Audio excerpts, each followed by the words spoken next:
So hi everyone, welcome back to my channel. My name is Lucy and in today's video I really wanted to film a video recommending my top 5 fairy tale and folklore retellings for you all.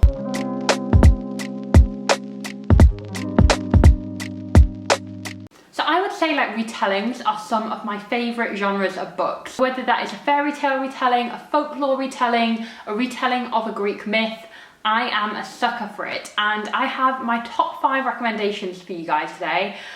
Some of these you will have heard of, some of these you won't have heard of.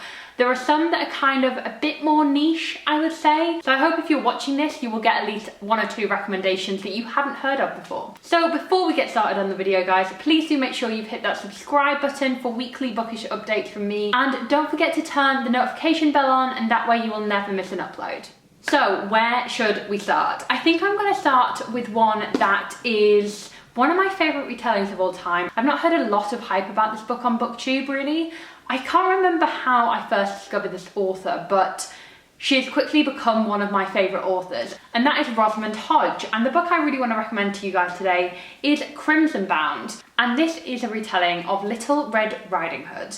So don't be fooled, obviously Little Red Riding Hood is a fairy tale that a lot of people love, and there have been quite a few kind of, you know, retellings of. This is a very, very dark retelling, and there aren't any wolves in it, but there are monsters and a lot of darkness. And the reason why I wanted to include this one, as I said, I've not really seen it kind of hyped on BookTube before, but Rosamund Hodge is one of those brilliant, brilliant writers who, her writing is just so lyrical and poetic, and this book in particular, like, some of the imagery is just beautiful, some of the language she uses is incredible. So I really wanted to recommend this one to you guys.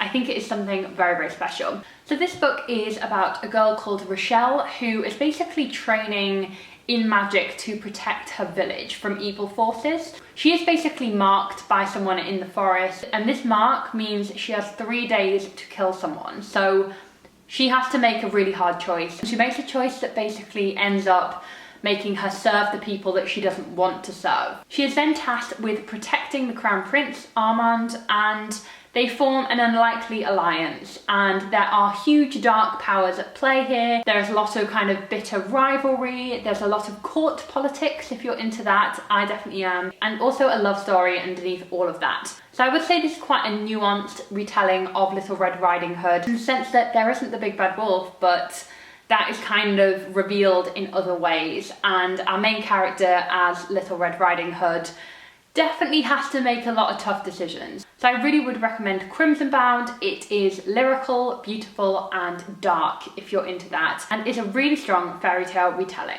So the second retelling I really wanted to share with you guys today, you will have seen everywhere. This is one of the more popular books, I would say, that a lot of readers have already read. It is Cersei by Madeline Miller. So of course this is a retelling of Greek mythology and the myth of Cersei. However, I would put it in the bracket of a retelling, so whether that's fairy tale, mythology, folklore, etc.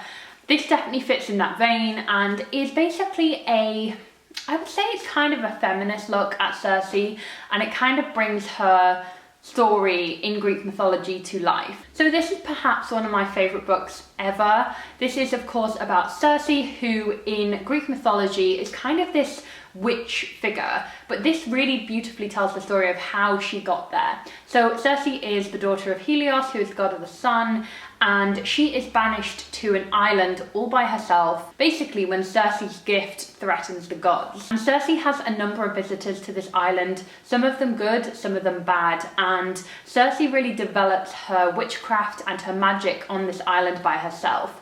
I really love the scenes of her on this island, just in complete solitude. And then Odysseus ends up sailing to the island, and they form this relationship that is very, very powerful. So of course there is that love story, but beneath it all, Cersei really is a book about a woman in a man's world and what she has to do to basically fight for her freedom and to basically kind of protect herself in this world that is set out against her.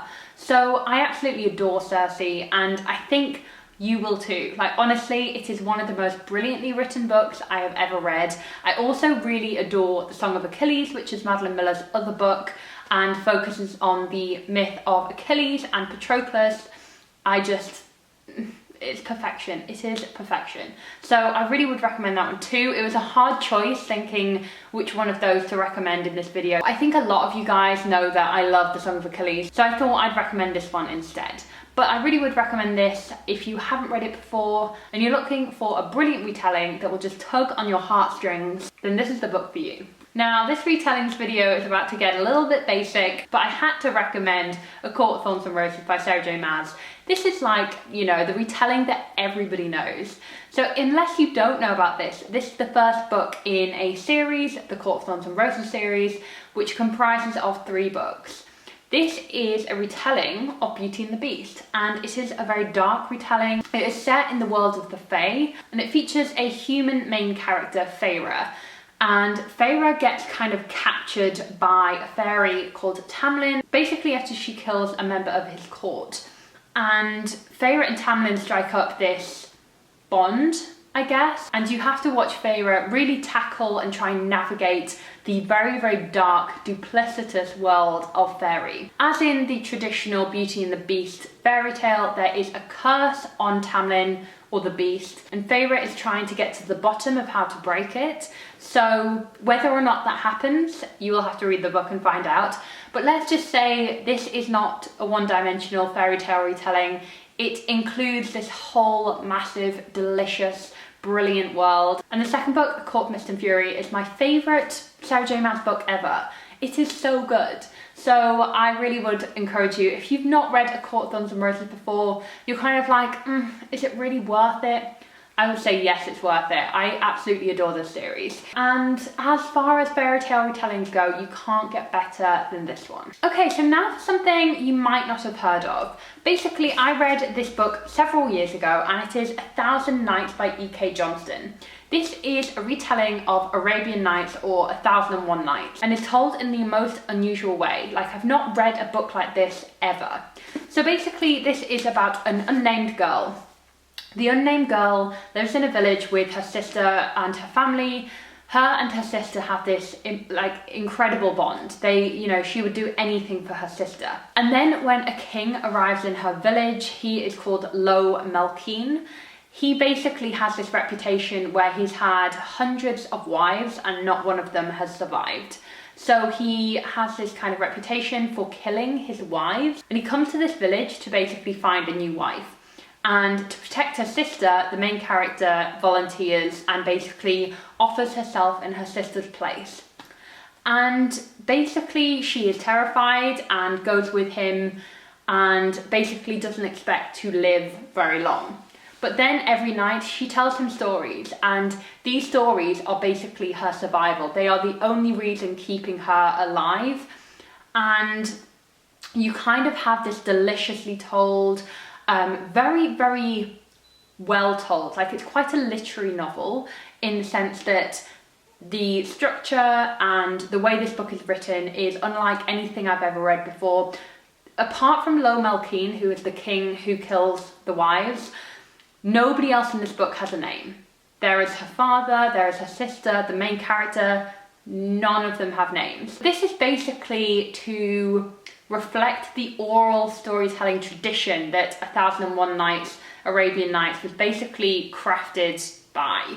And, that's what I love so much about this retelling. It is magical, it is ethereal, it is just a beautiful, beautiful story. And unlike anything I've ever read. And also, can I just say that this hardback, this is the UK hardback, it is a thing of beauty. First off, look at the sprayed edges, and then we have these end pages, and the best bit, I mean, look at this. It's just beautiful. What a beautiful book. I'm happy to say the contents are just as beautiful. So if you're looking for something more bewitching and magical for your retelling, something more like a fairy tale or a folk tale, and one that will just take you away from this world, this is definitely the one for you. And the last retelling I wanted to recommend to you guys was To Kill a Kingdom by Alexandra Christo. So this is a slight retelling of The Little Mermaid. It is about a siren called Princess Lyra, who is a siren princess, and she is like the most formidable,